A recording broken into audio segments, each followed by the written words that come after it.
Olá, tudo bem com você? Meu nome é Edna Solange. Você está em Português através da Bíblia.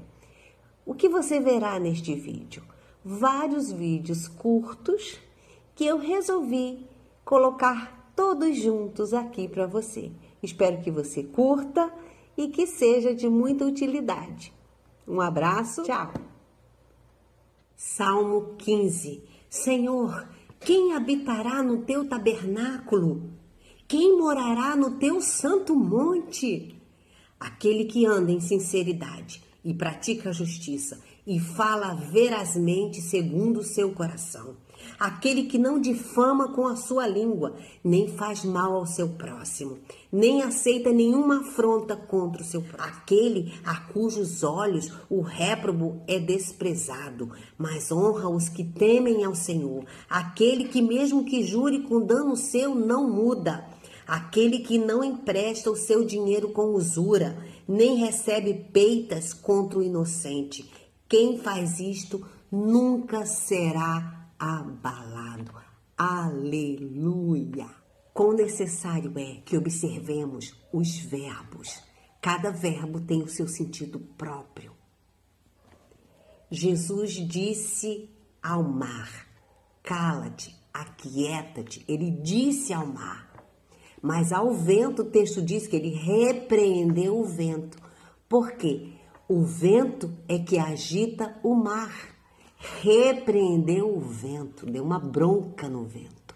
E disse ao mar, acalmando o mar, falando com ele, cala-te, aquieta-te, usando o modo imperativo, acalmando o mar.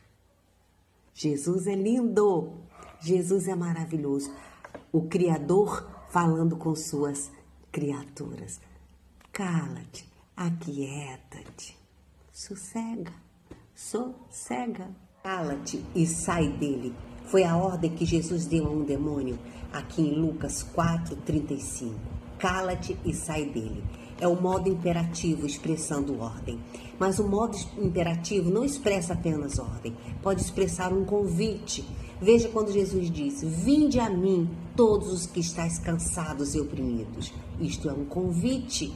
Quando o ladrão da cruz diz, lembra-te de mim quando entrares no teu reino, ele está fazendo uma súplica. Quando Jesus diz, não se turbe o vosso coração, credes em Deus, crede também em mim. Crede também em mim é um pedido. Jesus está pedindo para que creiam também nele. Já ouviu falar em falsa locução verbal? Pois bem, existe. Existe a falsa locução verbal. Quando um dos verbos é um dos verbos causativos, fazer, mandar, deixar, permitir, ou um dos verbos sensitivos, significa que nós temos aí uma falsa locução verbal. Vou te dar um exemplo. Salmo 29, versículo 8. A voz do Senhor faz tremer o deserto. A voz do Senhor faz tremer o deserto. Quem é que faz? A voz do Senhor. Quem é que treme? O deserto. Cada um desses verbos tem um sujeito. Essa é a falsa locução verbal. Por quê? A verdadeira locução verbal é dois verbos para um sujeito. Aqui não. Faz tremer. Faz é a voz do Senhor. Tremer, quem treme é o deserto. Exemplo de locução verbal, Neemias 6:3. Estou fazendo uma grande obra. Estou fazendo uma grande obra. Verbo auxiliar, mais o verbo no gerúndio. Estou fazendo. É uma locução verbal. Só tem um sujeito. O sujeito desinicial, eu. Esta é a locução verbal verdadeira. Verbo auxiliar, mais o verbo no gerúndio, no particípio ou no infinitivo, com um sujeito apenas para os dois verbos. Salmo 32, versículo 16. Faze resplandecer o teu rosto sobre o teu servo. Salva-me por tuas misericórdias. Faze resplandecer. É uma falsa locução verbal, porque cada um desses verbos tem o seu sujeito. Faze. O sujeito é tu, sujeito desinicial tu. Resplandecer. O que é que vai resplandecer? O teu rosto. É uma falsa locução verbal. Temos um verbo causativo, mais um verbo no infinitivo. Na verdade, são duas orações. Faze que o teu rosto resplandeça sobre o teu servo. Os pronomes possessivos têm grande utilidade e eu vejo algumas versões não darem o devido valor ao uso do pronome possessivo. Vamos acompanhar aqui no capítulo 8 de Apocalipse. Acompanhei na sua Bíblia. 8:2. E vi os 7 anjos que estavam diante de Deus, e foram-lhe dadas 7 trombetas. E o primeiro anjo tocou a sua trombeta. Aí depois diz, e o segundo anjo tocou a sua trombeta. E o terceiro anjo tocou a sua trombeta. Então, cada anjo. E o quarto anjo tocou a sua trombeta. E vai assim até o 7º anjo. Cada anjo tocando a sua trombeta. Eram 7 trombetas para 7 anjos. Cada um tinha a sua própria trombeta. Não era uma trombeta para os 7. Cada um tinha a sua. O céu é abundante. Uma dica de redação para os advérbios terminados em mente. Vejamos o que a autora diz. O uso seguido de vários advérbios terminados em mente na mesma frase apresenta um som desagradável. Na Bíblia, isso não ocorre, pois os advérbios iniciais, o sufixo mente, nos advérbios iniciais, o sufixo mente é retirado. Os advérbios iniciais terminados em mente, o mente deve ser retirado, o sufixo deve ser retirado, ficando apenas um no último advérbio.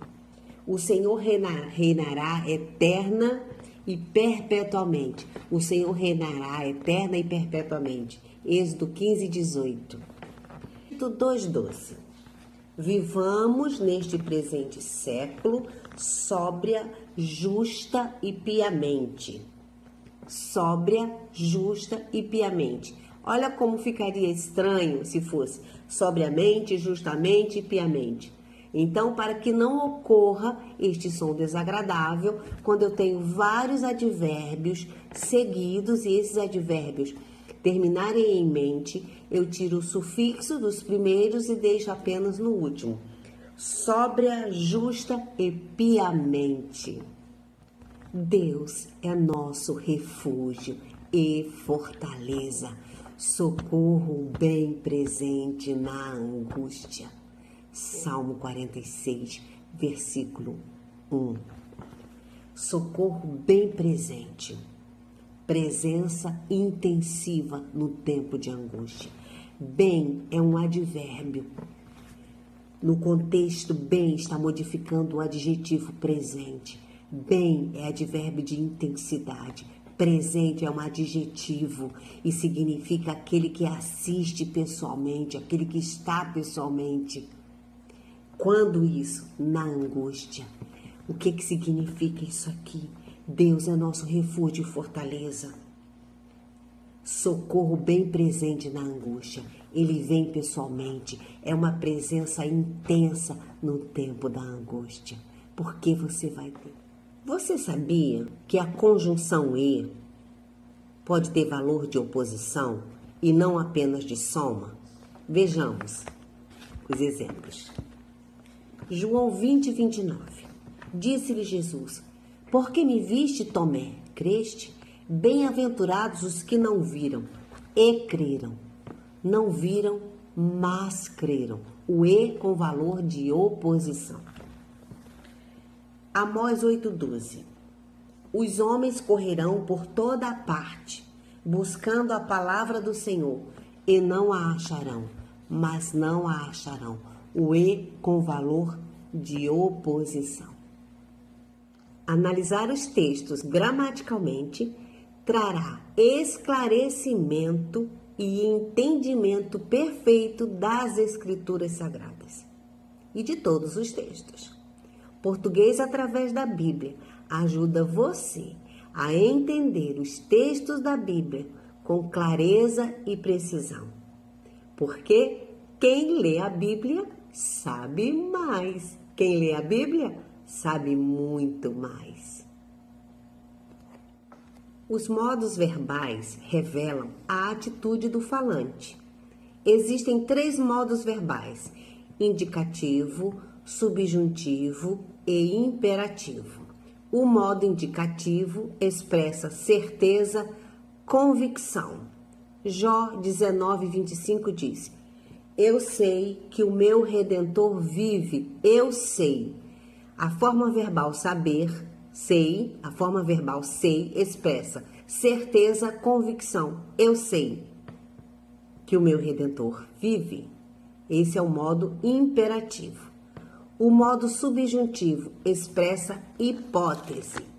Podemos ver o exemplo de 1 Coríntios 13:1.